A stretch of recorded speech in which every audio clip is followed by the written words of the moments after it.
So I think, Denise, did you have any announcements, or do you want me to just jump into Or the I introduction? I can do the announcements because poor Okay. Denise probably doesn't know, and I'm living this life, so and it's Gotcha. unfortunately at the top of my mind. The good news is our golf league starts next week.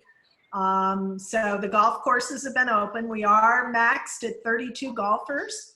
And I will tell you that will be a challenge because last year in the beginning of the league, we were averaging about 45 people. So we are saying you must pre-register. There will be no one on the course to take money. It's going to be a little different. One person in a golf cart, all that stuff, but it is going to start next week. And we're excited about that. We are running 2 of these programs a week, which is a lot, I can tell you. We are doing some type of training at least twice a week and trying to bring content that's relevant. I think we're going to see another round of revisions to the PPP money. There's been a lot of reticence to taking that money on this last round because frankly, people just don't have time to use it. So I think they're looking again at how they're going to redo that. If you're a restaurant, you can't get everybody hired, trained up, operational, and have it, get utilized before June 30th. So, get ready. We're probably not done with lots of information coming at you. The EIDL loan did open up again, and I don't know how much money's been utilized there, but it's basically at this time only designated to agricultural use. So Fred's been busy. That's why he's been out running around. He's got to help his folks. But it's a moving target. And Chris probably will have more updates to give us on the back end because there are still not a lot of clarifications from a regulatory perspective. Is this going to hit your income?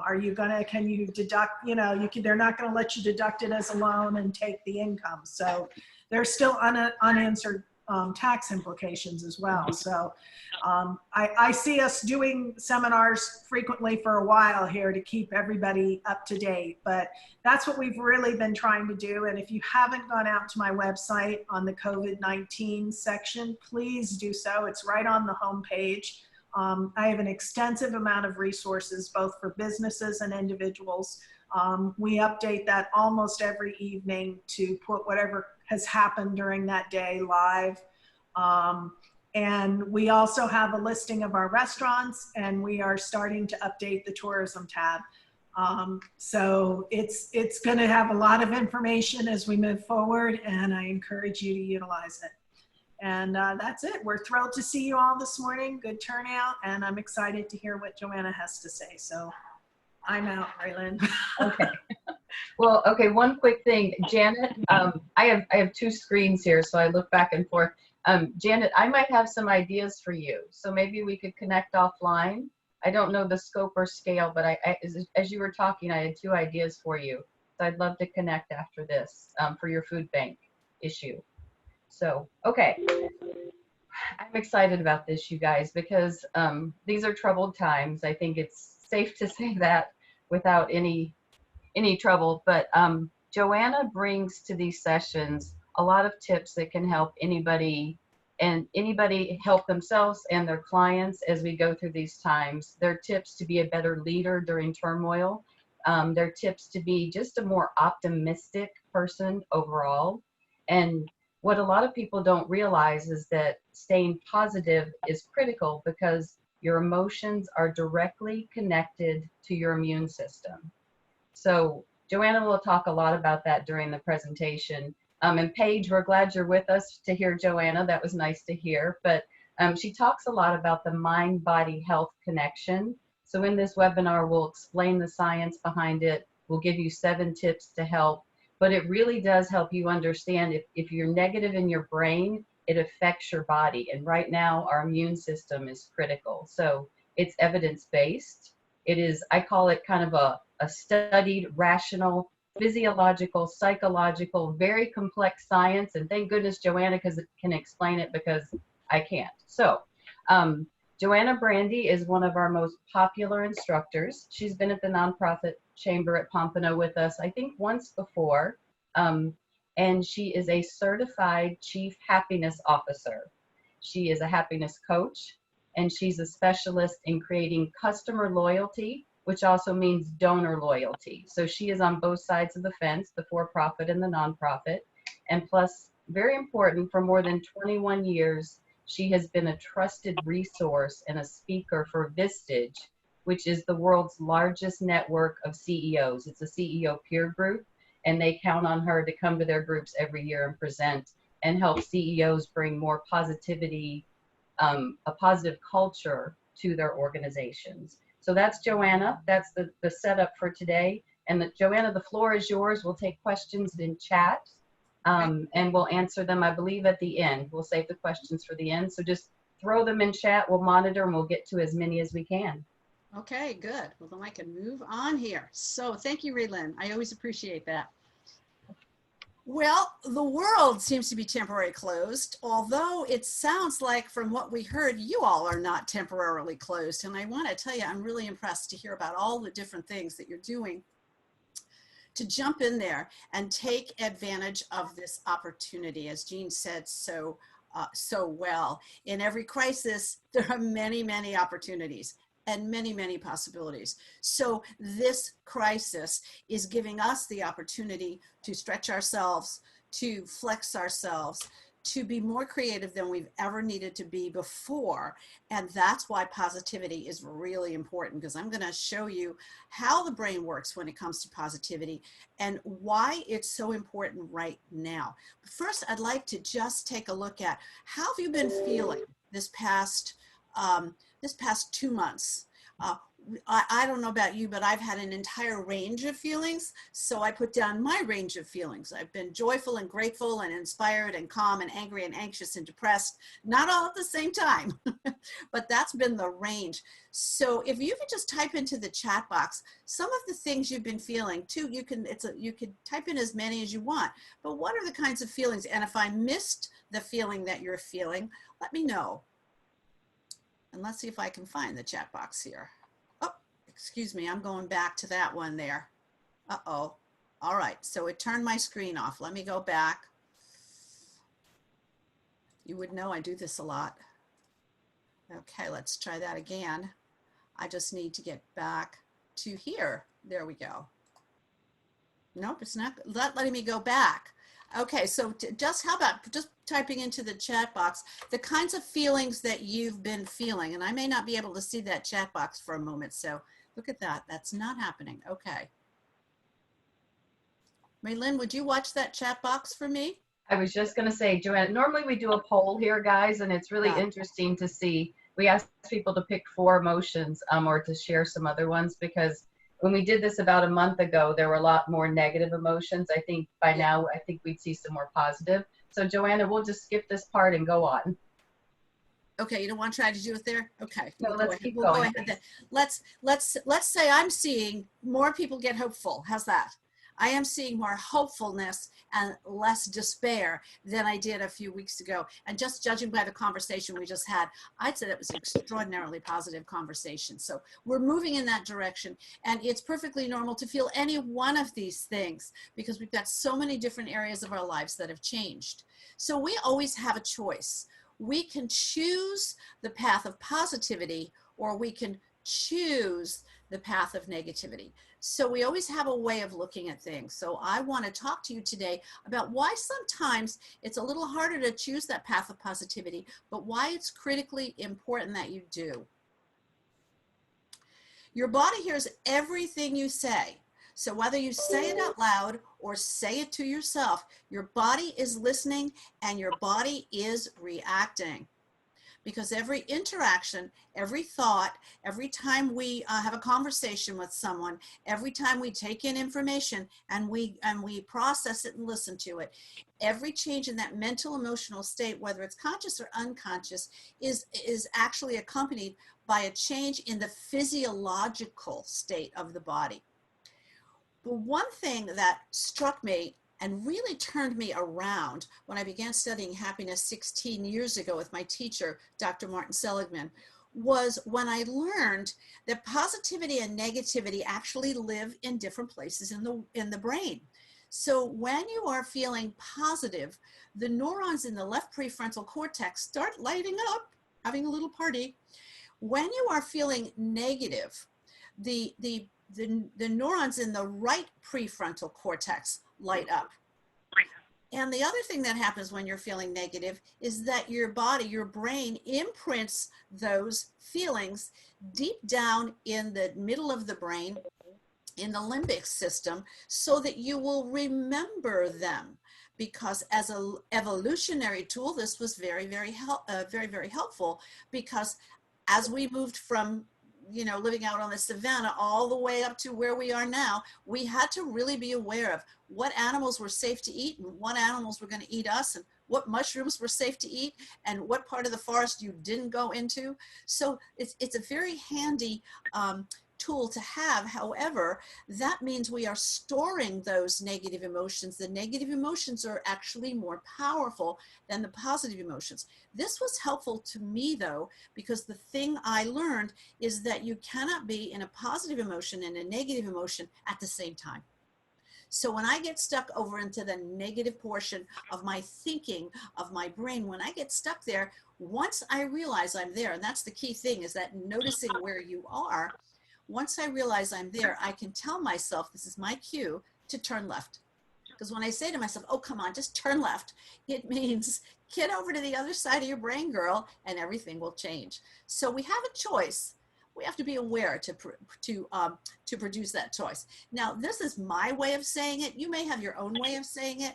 As long as you're saying it gently and with compassion to yourself, it's a good thing. We have 60,000 thoughts a day. And some people, some doctors say now 80,000 thoughts a day, but somewhere in that range, 60 to 80,000 thoughts a day. And 90% of those thoughts are the same thoughts we had yesterday, and about 80% of those are negative. So that means because of this negativity bias in our brain, if we're not on top of our own thinking, our thinking can take us somewhere. And those thoughts are really important, because the thoughts we think make up the stories we tell about ourselves and others. And then they become the dramas that play out in our lives. And we get what we expect. There's something known as the Law of Expectancy. Shawn Achor, a very, very popular author and speaker on the topic of happiness, tells the story about a group of psychologists that went in, and they worked with 7 different hotels. And they went to the hotels and they told the people that are working there that, in fact, all that pushing, pulling, and moving they do all day long is a beautiful form of exercise. And they showed them that. Now, I guess I should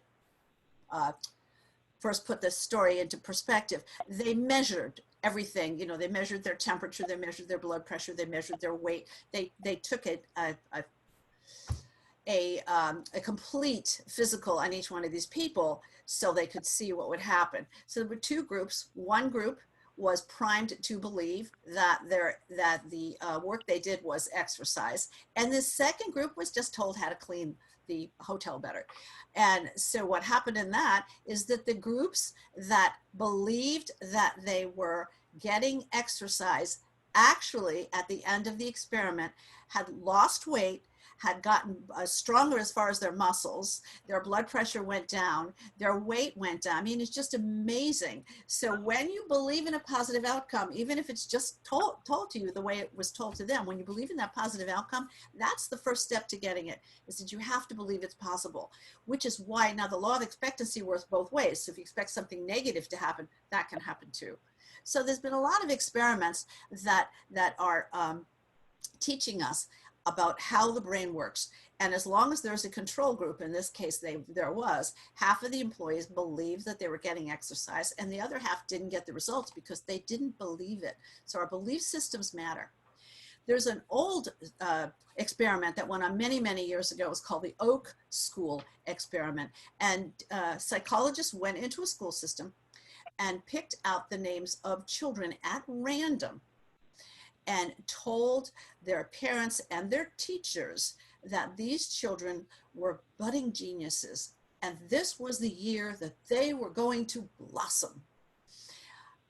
The year went on, and that's all they were told, is that they had budding geniuses. As the year went on, they started seeing different behavior. When the year was over, the children that had been designated as budding geniuses had a statistically significant boost in their IQ. Their parents didn't know anything about it. The only thing that the teachers were told was this one thing, is that they were budding geniuses. So somehow the teacher's belief in the children changed the outcome. Some of you may recognize this as also being the Pygmalion effect. We look at the world through what's called an explanatory style. So the pessimist sees difficulty in every opportunity, and the optimist sees opportunity in every difficulty. So I think Jean said that very well up front, and just judging by the conversations we had earlier this morning, we got a lot of optimists around.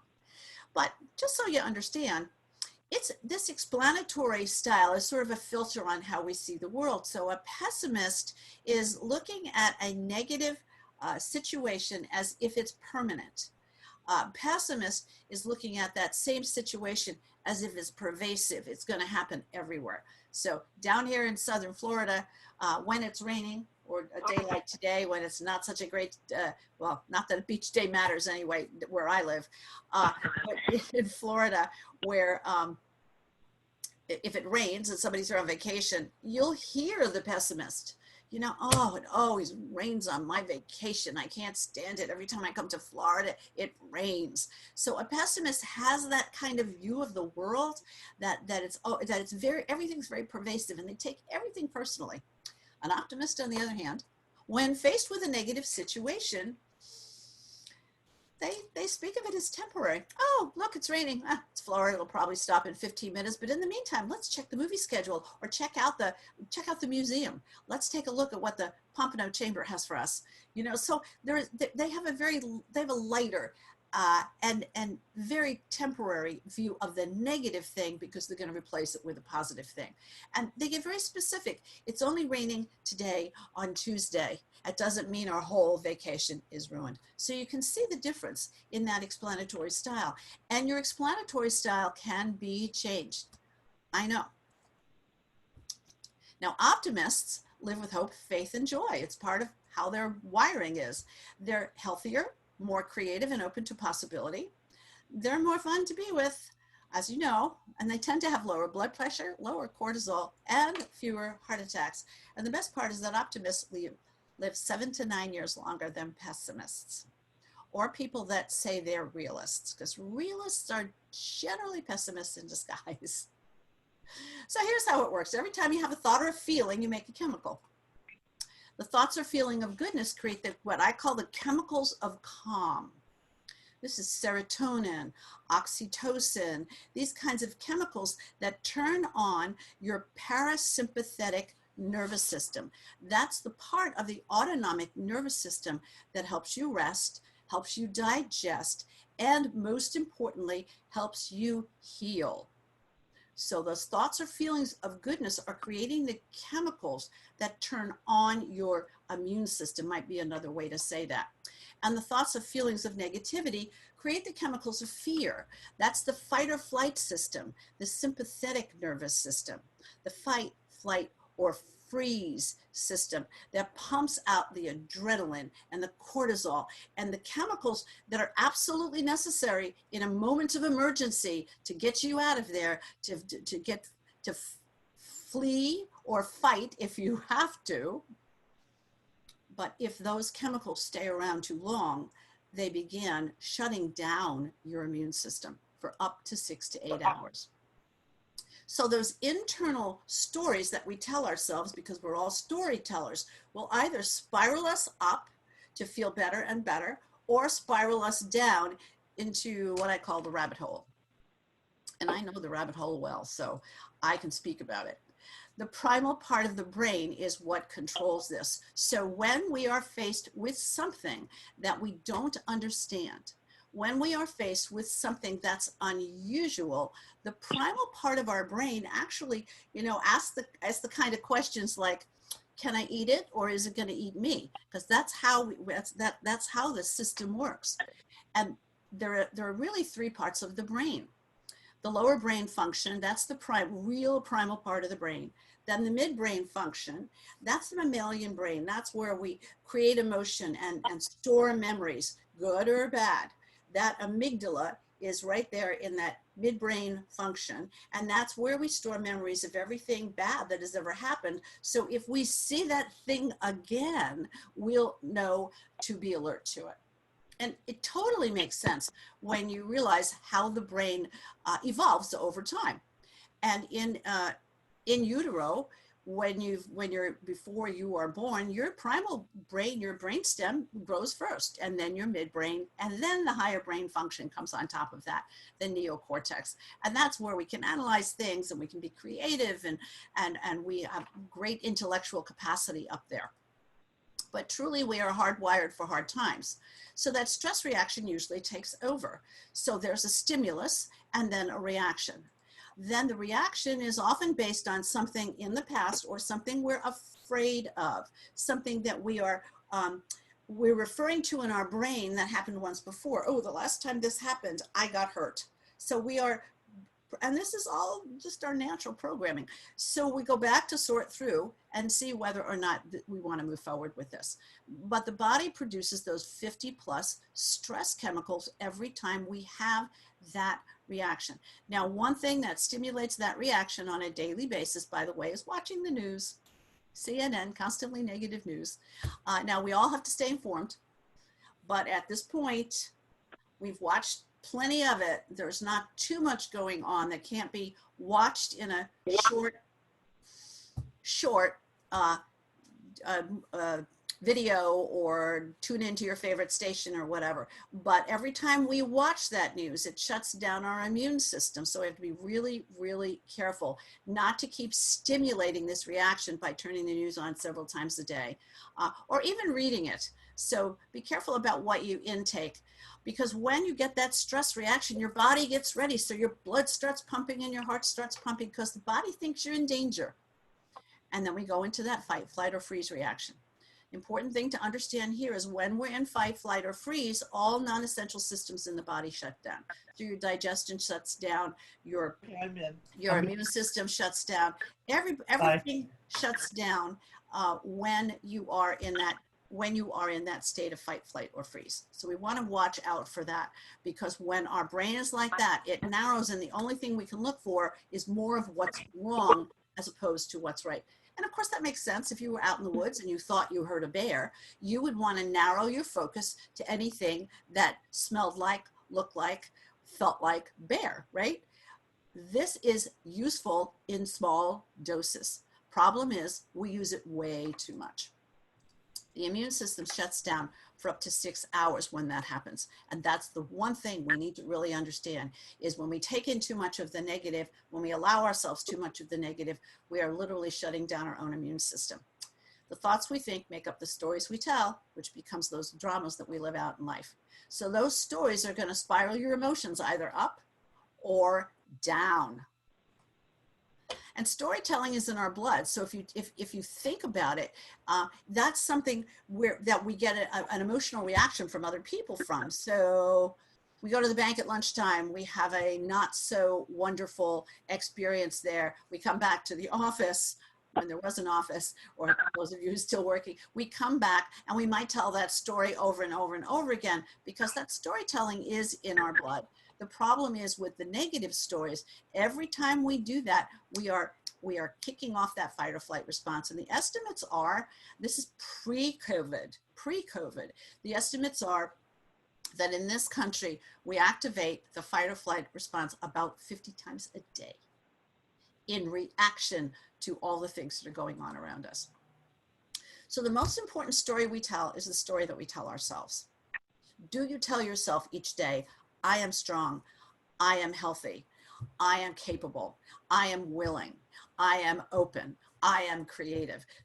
How we speak to ourselves is so important, and never more important than now, because we want to be building our immune system by understanding how the whole system works. So that's the most important story we tell. For many of us, it's a new book. We're writing a new book. We're excited about the future.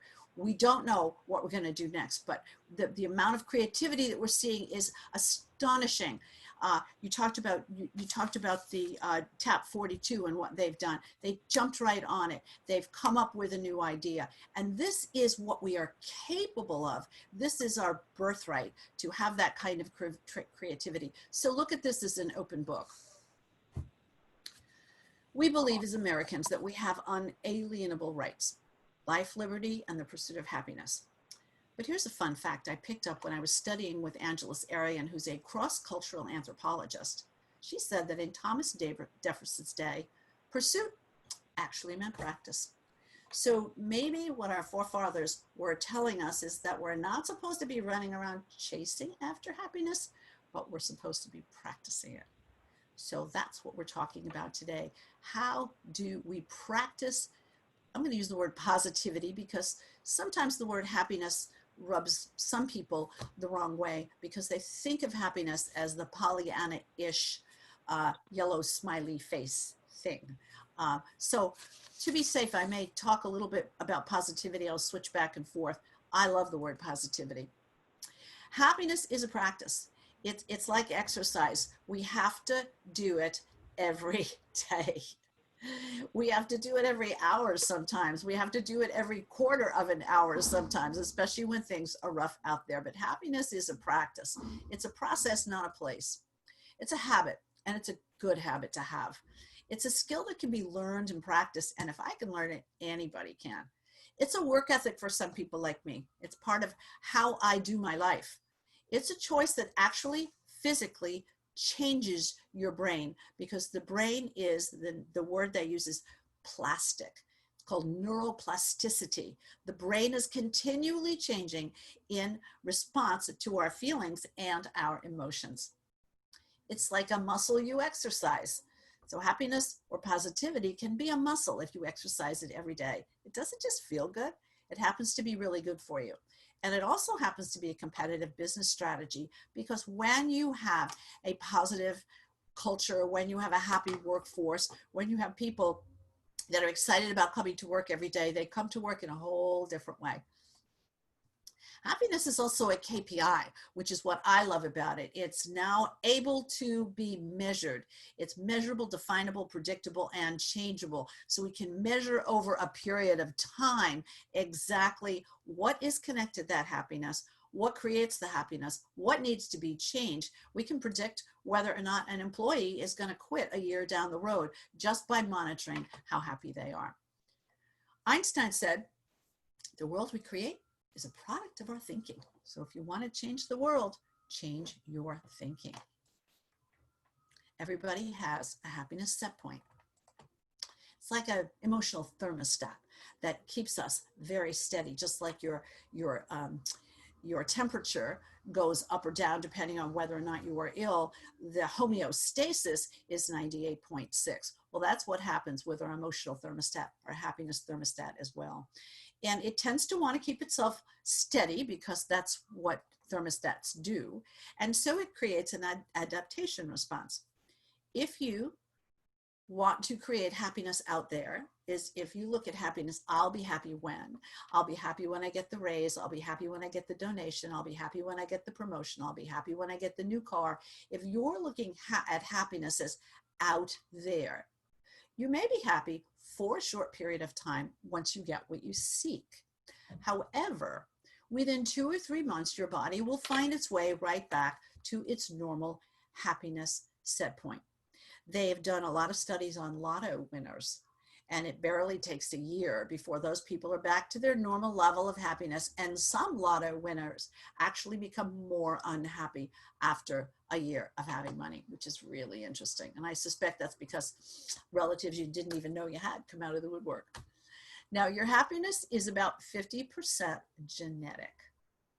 That's why when I refer to myself, I sometimes say I was born on the wrong side of the pie. 50% of your happiness is genetic. That's my happiness pie. It happens to be a pizza. 50% of your happiness is genetic. Now, any of you who have had more than 2 kids, we'll notice that they all come out different, even just 2 kids. They're all born differently. Some babies are born happy. They're just smiling and cooing from the very beginning. And some of them are way more serious. And in fact, they're cranky, or they don't sleep, or they've got tummy issues or whatever. They're going to get a different response from their caregivers as well. So one of the questions I get asked a lot is this nature or is this nurture? And I've got to say, I think it's quite a good combination of both, because a happy baby tends to keep his or her parents a little bit happier than a baby that's harder to deal with. 10% of, and I was a cranky baby, so I didn't sleep, so I kept my parents very unhappy. So their response to me, I'm sure, was a little bit different than if I was just a sweet little child. 10% of your happiness comes from your circumstances. And your circumstances are where you live, whether or not you're married, the job that you have, what your health is like, things like that, whether or not you have faith. The things that psychologists have proven actually make a difference in your happiness is whether or not you are married, and we haven't figured out yet, I guess, whether or not marriage makes you happier or whether happy people just get married more often. But marriage actually does still show to make a difference. Whether or not you have a social circle, whether or not there are people like all of you today. You can see, just watching the interaction with you, you can see that you're all involved. You're involved with each other, and you're cheering each other on, looking to help and support. So that's so important. One of the things that's been bugging me ever since this COVID thing hit is this constant use of the term social distancing. We are not talking about social distancing. We are talking about physical distancing. And since language makes a difference and your body hears everything you say, my suggestion would be to start replacing that word social with the word physical. We're social creatures. We need to be socializing. We just also, at this particular point in time, need to be physically distant from one another. I think by constantly using that word social distance, it's doing us a disservice. So switch that language around a little bit, because language is really important. Another thing that's very important in the area of circumstances is whether or not you have faith in something that's outside of yourself. One of the reasons that I have fallen in love with the nonprofit community is that there's no problem there. You all have this deep belief in a cause, in a purpose, in something that goes higher than outside of your own experience. And that's so important, because that is going to keep you healthier and happier. The other 40%, which is a big chunk, is your habitual thoughts, feelings, and actions. And these are things that are in your voluntary control. And that's where your power is, right there in that section of the pie. So what habits, patterns, and attitudes are within your voluntary control? Well, if you want to type some in the chat box, we can watch it there. Also, I can make a few suggestions, because I do this in a workshop. We give this exercise a full 20 minutes to really pull out from people, what can they change? What are their habits? What are their patterns? What kind of attitudes they have? One thing that always shows up on that list, thank goodness, is exercise, because exercise makes a huge difference. Studies done at Duke University tell us that the biochemicals that we produce during exercise are better for us and stronger than many of the biochemicals that go into an antidepressant pill. So exercise actually has better results than antidepressant medication. Now, those of you who are in the field and deal with people that need medication, I'm not saying you can take them off their medication. I'm just saying that exercise has a powerful, potent effect on the body. And the more that we focus on making sure that people get enough exercise, ourselves included, I'm not getting quite enough right now being in this COVID condition, because even though I get out, I'm not doing the amount of exercise I used to do when I had access to big stretches of beaches, which is one of the primary forms of exercise that I use. So what other, Raylan, are you watching the chat box there? We have anything in that chat box about what people do to Yes, we change have their attitude? Chris says what he can voluntarily control, what he sees and what he watches. Yeah, absolutely. Jean says, fortunate, because I think being outside is critical. We need nature. I couldn't agree with that more. My walks keep me sane. And Anne says we can control our activities, what you choose to watch on TV. Yeah. Of course, exercise. And she mentions it's best to schedule your routines and choose activities that make you happy. Absolutely. If you're doing your exercise and you don't like it, it's not going to do you much good. So thank you for bringing that up, Anne. That's really important. We've got meditation and exercise from Joel. We've got YouTube exercise videos, trying something new, lifting weights from Ryan. Everybody a lot of exercise comments in our control. Good, because that exercise pumps out those endorphins, and endorphins are the body's natural opiates. So when you have that exercise, it actually lessens the pain that you're experiencing both physically and psychologically. So exercise is a great one. And the fact that you find an exercise that you love, many people love Zumba. Was somebody leaving to go to a Zumba class? I was just going to say, Anne just posted. I think Anne may have just finished her Zumba class, and she just posted, watch John Krasinski's SGN, some good news. I have not seen that. That's a good tip. Yes, I saw it too. It's just fabulous. SGN is fabulous. He's doing a great job. He's doing a really great job with that. And it really lightens everything up. So stay on the light side like that. Food makes a big difference, by the way. And so make sure you're eating as health conscious as you possibly can, because we tend to go over to wanting more carbs. I've had more pasta in the past 4, 5, 6 weeks than I have had probably in 5 years. And I'm an Italian who loves her pasta. But I'll tell you, this is every night, what'll I eat? I think I'll have pasta. So, you want to honor to some degree those natural comfort foods, the macaroni and cheese and the things that make you feel good. But you also want to be aware that those kinds of foods that are heavier and are not as, just say, not as healthy as having a big fresh salad, you want to balance that out.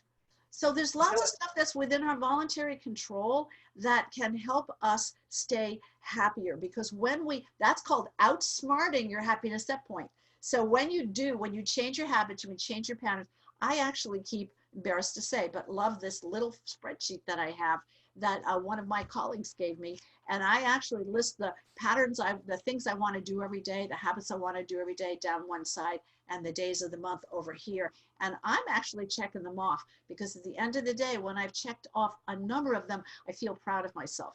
Are there ever days when I don't get many of the things? Sure, there are days when I don't get a meditation in, or there are days when I don't get a yoga class in, or there are days when I don't. But having that reminder of what I choose, what I want my happiness habits and my positivity practices to be, is huge.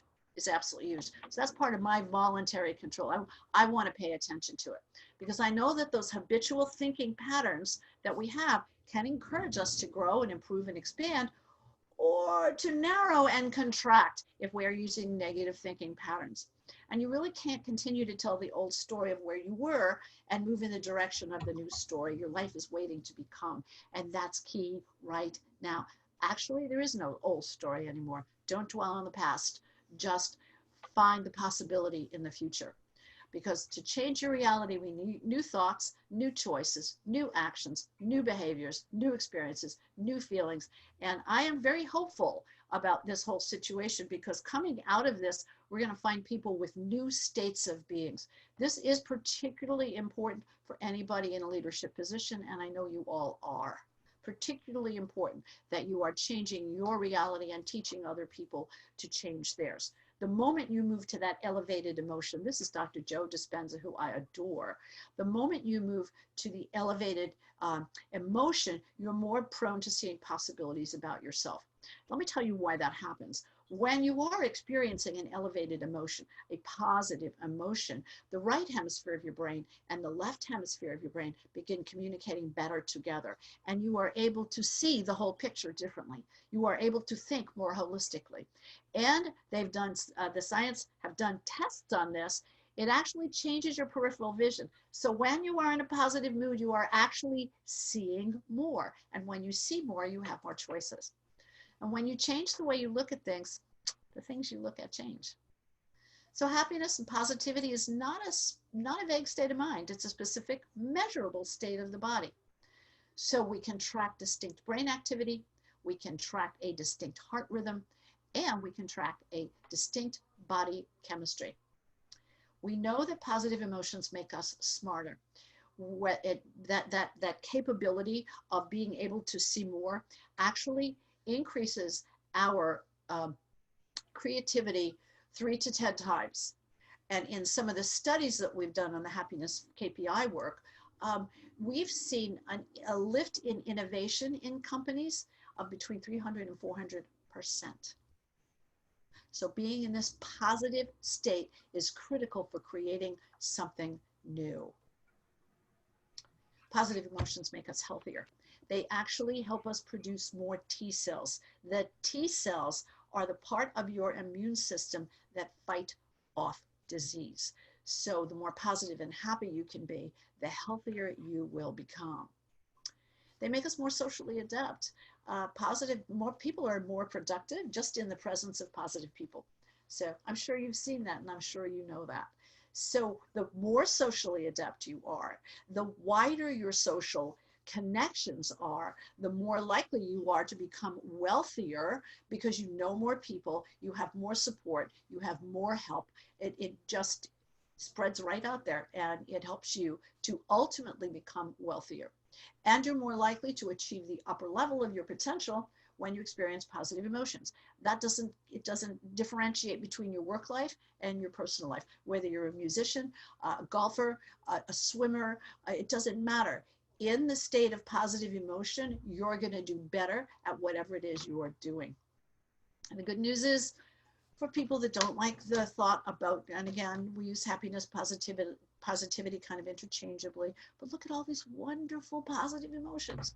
So you can be encouraging your staff members, you can be encouraging your donors, you can be encouraging those who you love to feel any one of these positive emotions, and it will begin that chemical cascade that will help to build their immune system.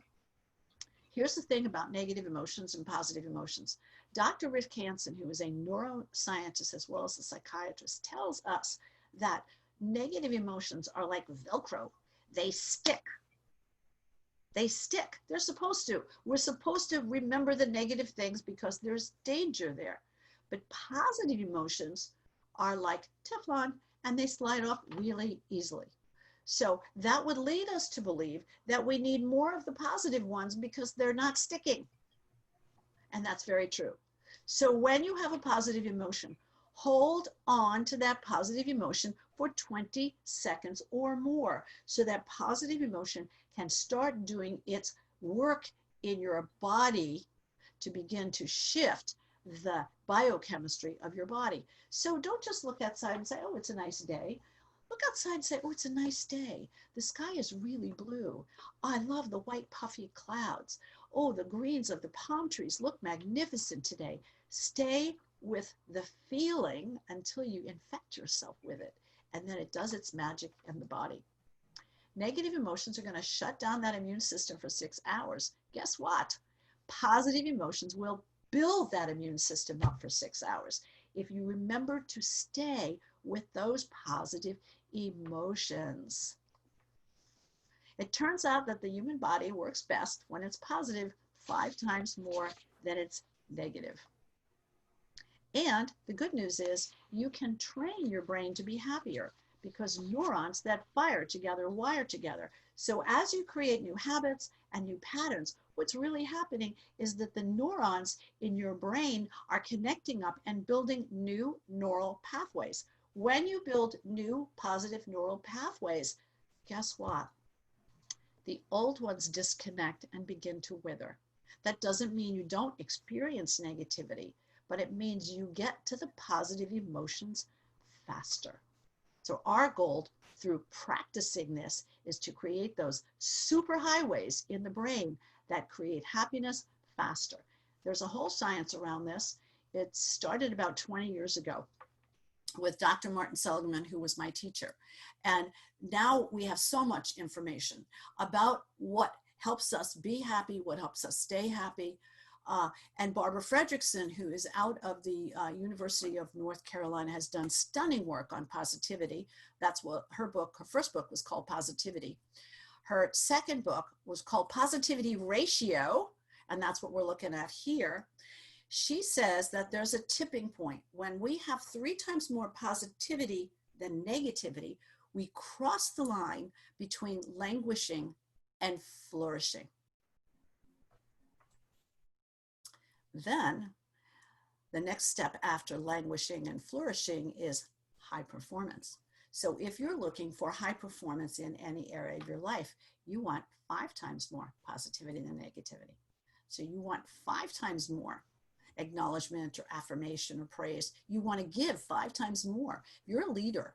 You want to be giving 5 times more of the good stuff, the compliments and the recognition and the focus on people's strengths than any sarcasm or criticism or talk about weaknesses. Doesn't mean you can't give feedback.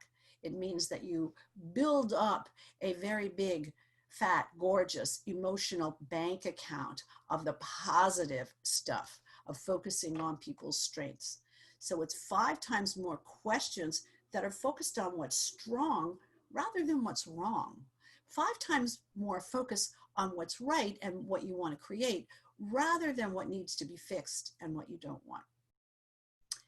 And interestingly enough, Dr. John Gottman, who with his wife had been studying happy marriages for 40 years, long preceding applied positive psychology.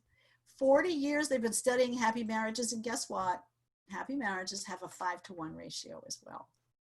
So this, if you want a happy marriage, have 5 times more positivity than negativity. So now I'm going to give you 7 steps, 7 ways you can change your thinking to create more positive outcomes in your life. Number 1, become the witness. Become the witness of your own thoughts. Are you actually thinking, or are you having thoughts? Dr. Daniel Amen, who I'm sure we've all seen on public television, says that we have these automatic negative thoughts, that a large portion of those 60 to 80,000 thoughts a day are just this sort of a automatic reel of negative thoughts that just keep going and keep going and keep going. The problem with those thoughts is that they have us. We're not actively thinking them. They've got us. And they stimulate the areas of the brain that are responsible for depression and anxiety. That is a scary thought, that we have thoughts that have us, as opposed to we, the thinker. So start paying attention to the little voices in your head to see whether or not you have those automatic negative thoughts that are going on. Begin to witness your thinking. The difference between negative thoughts and positive thoughts is that negative thoughts are contracting and positive thoughts are expanding. I am a believer in the power of affirmations. Now, I know that some people don't like doing them because they believe that they don't work. If they don't work, it's because you've got a belief system in you that's not allowing them to work. So if you were to start using almost as a mantra, things always work out for me. You know, I'm really good at what I do. Oh, I enjoy my life. I am so grateful. Life is good. I'm healthy and strong. Just begin starting to use some of these positive thoughts, some of perhaps positive affirmations, these positive words that begin to shift you away from all of that negative activity that goes on under the surface without you even knowing them. So by deliberately and consciously paying attention to your thinking, you have the opportunity not only to witness, but to change. The second way to do that is to dispute your inner thinking, and I call that channeling your inner lawyer. So channel your lawyer. Start asking yourself these kinds of questions when you're thinking a negative thought. Say, is that true? Can you absolutely know that it's true? What happens when you believe that thought? Who would you be, or what would you be without that thought? And once you answer those questions, you can turn the thought around. This is the work of Byron Katie, and she calls it the work. It's magnificent work because it teaches us to challenge our thinking and to change it. Number 3, adjust that explanatory style. So when you find yourself whining, when you find yourself in a pessimistic mode, and most of us know when we're being pessimistic or optimistic, when you find that pessimistic mode, change it. Change it if it's permanent and pervasive. Think about what would it be like if this was just temporary, or how is this situation specific? The challenge with the COVID situation right now is that we don't know the answers to some of those questions. So it becomes very important right now to live in the moment, to be present in your moments, to live for today. Yes, we're planning for the future. Absolutely, we have to. But the living we do has to be right here and right now, because that's what we have the power to change. So adjust that explanatory style if you're leaning a little bit towards the pessimism. Adjust it so that you can get a little bit more optimistic. Examine whether or not you're the victim or the victor, because the pessimist will always be the victim. The optimist will always feel more like the victor. So how you interpret any situations has to do with how the body responds to it. Now, in the beginning, I was doing a lot of this stuff: dramatizing, catastrophizing, awfulizing, and disasterizing. So I'm a visionary thinker. So whether it's positive or negative, I can take it way out there. I had to really rein in my thinking, because I go to the dramatic. I go to the catastrophizing. I go to the awfulizing. I do this. I do this primarily because of my belief systems. I was raised by lawyers. I was raised by two wonderful people who had the great facility as lawyers to find every possible thing that could go wrong. And that's what lawyers get paid to do. What they didn't really understand, though, is that it's not supposed to spill over into your private life. So I have a great capacity for being able to look at things that could go wrong. I've had to train myself to the opposite, because I'm overriding my wired in old belief systems. So now I catch myself. I tell myself to turn left. I ask myself, Joanna, are you disasterizing? And very often I am. So I stay away from some of that media, because I find that that's what the media does, and it triggers that in me. If you want to be the victor, you have to pay attention to your thinking patterns, because the brain can't tell the difference between something that's real and something that's vividly imagined. That's why visualization works. I like to think of myself, when I'm not thinking of myself as a recovering pessimist, I think of myself as a realistic optimist, because realistic optimism is your ability to maintain a positive outlook without denying reality. And that's really what I think we need now. So we can actively appreciate the positive aspects of a situation, and I heard so many of them on the beginning of this call. The positive aspects of the situation, we can appreciate those while totally understanding and appropriately responding, like Ryan talked about, appropriately responding, but not reacting to the negative, just responding, and responding in a positive way. We have to change things. We have to put on a mask. We have to put on gloves. We have to change things, but we can also do that without aggravating ourselves every time we have to do it. Number 4, reach for that higher thought. Reach for a thought that will make you lighter. Reach for the thought and train that brain to be happier, because once again, and you'll hear me say this a lot, neurons that fire together wire together. So how can you reach for a higher thought? How can you lean into a more positive space? Now, that may be by turning on a video of a beautiful natural environment and watching a stream, or looking at the mountains, or looking at, like, Ray Lynn's gorgeous Zen garden there, or the beautiful canal in Venice, as we saw on somebody else's screen behind them. It looked like we were going on a little tour of everybody's vacation today. How do you lean into a more positive space? What can you do? What's voluntary? What can you pick up to read that will inspire you? What music can you put on that will inspire you? What affirmations can you use that will inspire you to lean more into that positive space? That's what we have the opportunity to do. Ask better questions. That's one of my favorites. Every quest begins with a question. So how can you ask better questions? The quality of the questions you ask determine the quality of the answer you get. So you might ask empowering questions like, how can we make this work? Or, how can I make it better? When I was struggling with weight, I used to all the time say, well, how can I eat like a thin person? Because I didn't understand what that meant. So I would ask myself a different question rather than just tell myself that I was out of balance. So how can I be more brilliant is another cue you can use to bring up ideas in your brain. How can I create more joy today?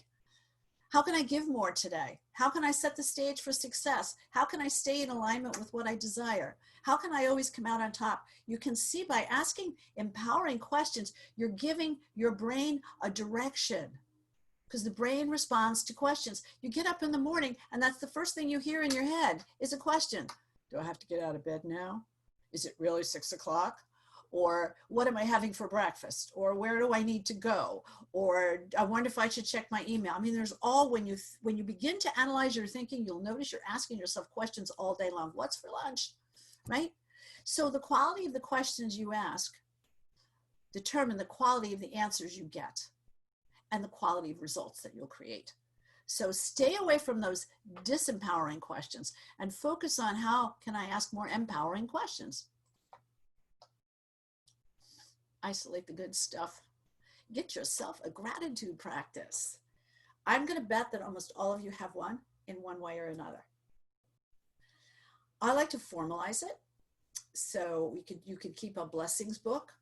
You could keep a book of positive aspects. A book of positive aspects is very useful if you have for instance, a challenging employee, a challenging client, a challenging family member that really pushes your buttons.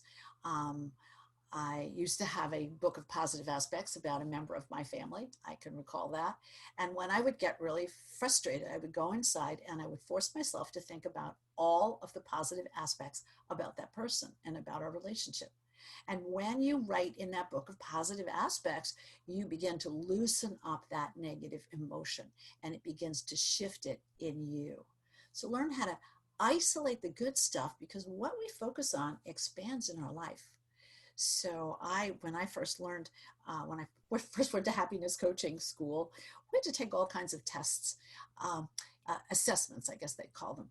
And there was one we had to take to see where we were low. And I was low on pleasure. I had great meaning in my life. I had great engagement in my life.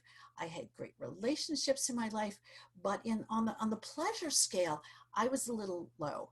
So the homework they gave me, which really was interesting, was I had to learn to savor things more.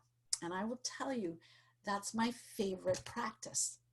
So when you slow down and you savor things, whether it's a beautiful sunrise or sunset, whether or not it's, sitting with your puppy on your lap, or savoring a piece of fine chocolate, which was my preferred way of studying, you begin to experience positive emotion in a different way. So I'm going to invite you to isolate the good stuff and to really go inward to see what you can focus on, to see what you can savor. That gratitude practice is an important one. So a lot of ways to do it. I like all of them. You can keep a journal and write down the things that you're grateful for daily. I do that twice a day, once in the morning and once at night. I look for things that I'm grateful for during the day: a cool glass of water after having spoken for a long time, a yummy lunch. I'm really aware during the day of opportunities to be grateful, because gratitude shifts that biochemistry in your body really, really quickly. Send an appreciation email every morning. That's another thing you can do. You can do it to your staff, your family, your clients, whoever, your donors. Send that appreciation email. Do a kindness for someone. That's important too, because kindness has actually been proven to raise our serotonin levels. And when we do a kindness for someone, it raises our serotonin level, their serotonin level. And if someone happens to be physically present and can observe that, it will it will raise the observer's serotonin level as well. And serotonin is that wonderful chemical that will help us sleep well at night and get relaxed.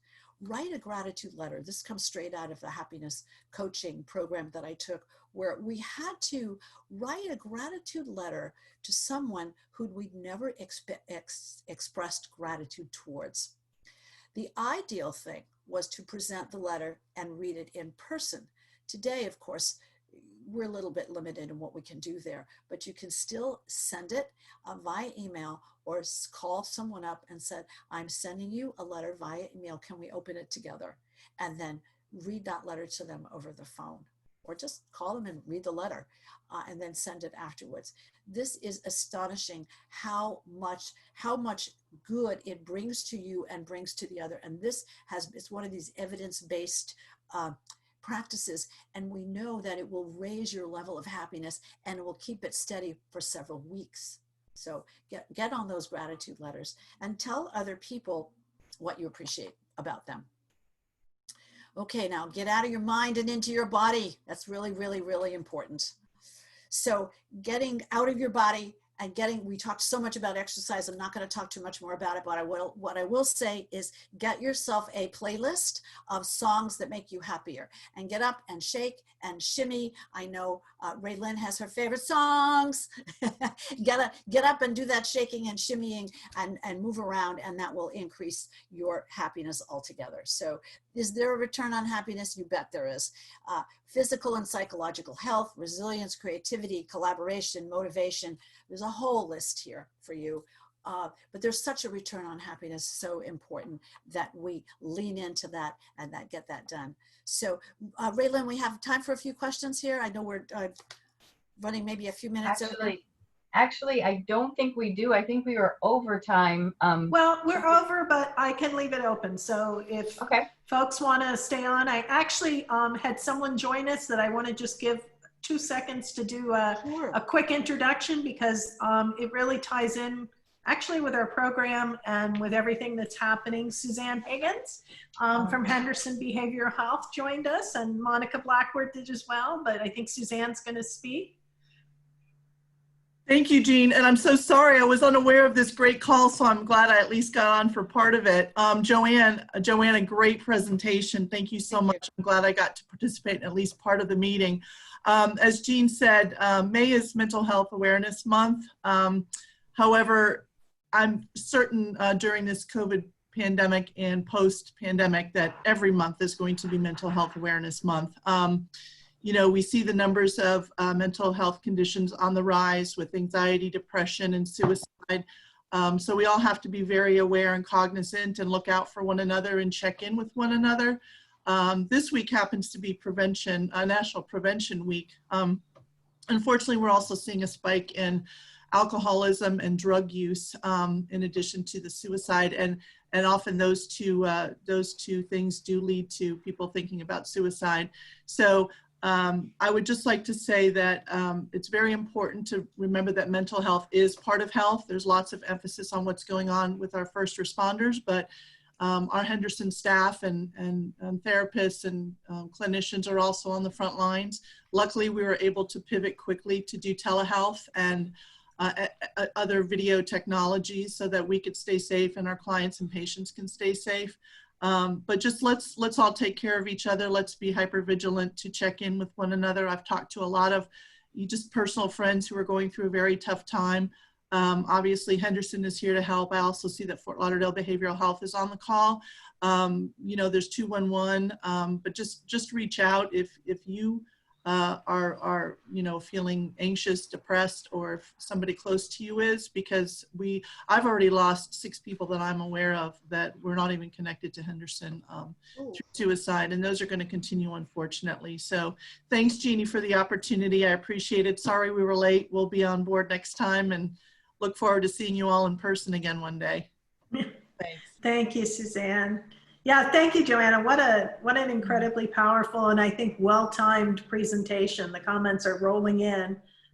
Everyone really enjoyed what you offered today. And so please, if anyone has questions while we've got Joanna, let's take advantage of that. I'm looking for the chat. I'm I looking for think, Joanna, I think there was a question from David. Yeah. And it was, I'm trying to scroll back and find it. It was related to COVID. And if you think that there, let me see if I can find it quickly, the connection. Do you think the virus stays around longer because people are thinking, believing they can get it, and they're weakening their own immune system? Is there a connection there? You know, what you focus on expands. And that's my personal belief, David, is that we are spending so much time focusing on this virus, we are giving it life. So I think if we were to, because think about it this way, the virus is a living thing, and we can impact living things with our thoughts. So if we were to bless it and let it go, I know that sounds a little extreme, doesn't sound scientific at all. However, we are focusing. There's not a station you can turn on that we're not reporting. I mean, I know that the news media thinks we all need to see this all day long and all day long, and many people do, but I think the more focus we put on it, the more fear we sit in regarding it, the more likely it is that we'll attract it, because our immune system goes down when we think about it. I'm just thinking about conversations I've had with other people where they are so worried and they're putting so much attention on it. What are they doing? They're bringing their own immune system down. So in order to be strong enough to make sure it doesn't get you, lean into the positivity part of it, because I do believe we affect it. We're all part of the same energetic field, right? I do have, if you like positivity practices, I posted this up on my website, 21 positivity practices to overcome negativity. So if you're interested in getting this as a special report that I put together, you can get more of these practices. And I urge you to create a practice, because that's so helpful, so healthy for you. Any other questions there before we, Joanna, I wanted to jump in and say, so there was a lot of talk in this about personal, your internal level of positivity. But as you think about that and how it applies to your staff, to the people you work with, your colleagues, your peers, your own family, everything that she was saying, the fact that they can now measure happiness at work as a KPI, a key performance indicator, it has the positive spillover effect into our business, into our leadership mentality. So when we do this webinar, it's a lot about the personal emotions that you have, positive and negative, but that spillover effect to the people you work with and your colleagues is so important to change your culture. So I just wanted to add that thought in before we close. So thank you, Joanna. I'm going to build on that for just a second, if you will, because this is an exercise that I do with CEOs all the time about that positive spillover effect and how far it goes. The science on that tells us that because emotions are contagious, that positive spillover effect actually goes out 2 to 3 levels. So if you go to work and you're in a positive space and you treat your team positively, your team will treat your donors and your volunteers and the people in your community more positively. Now they can track it out 3 levels. But beyond that, we all know that it's going to carry with you, that you're going to bring it home, you're going to bring it to your vendors, that emotion is contagious. And I think that's the most important thing to know as a leader, that you're broadcasting emotion all the time. So when you take the consciousness to say to yourself, what emotion do I want to broadcast, and then show up that way, you're going to impact 2 and 3 levels out from you. It's everything a leader does is magnified. So it's such an important time to be positive. One of the best things I ever heard, I think, Joanna, and it was, of course, kind of an extreme example, but it just always stuck with me because it was from Norman Schwarzkopf, Storming Norman. That kind of dates us. But, his statement was that leaders live in glass houses. Oh, I love that. And I think if we always thought that way, it's just such a powerful concept. And we do.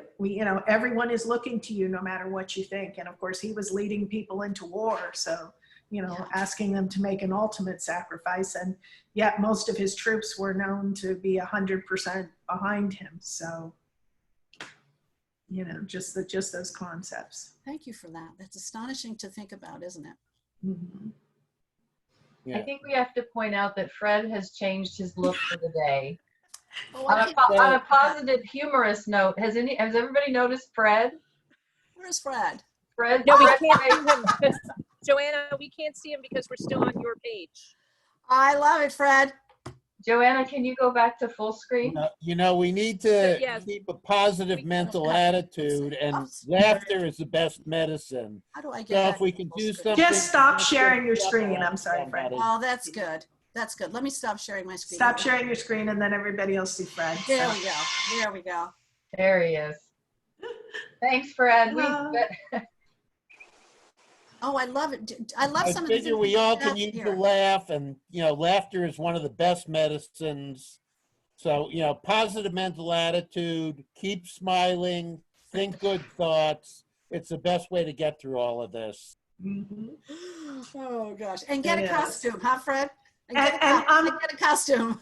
Joanna, the other question that people were being asked was, do you mind sharing the PowerPoint today? I will create a PDF and I'll share it. Sure. That would be perfect. Everybody, there was Shall I- about a half dozen requests for that. So That's fine. obviously they enjoyed your information. Oh, I love that. And shall I send it to Raylyn or send it directly to Eugene? Either way, or both of us, whatever. Okay, great. Great. I'll get her email address from you. Oh, there you are, Fred. Back again.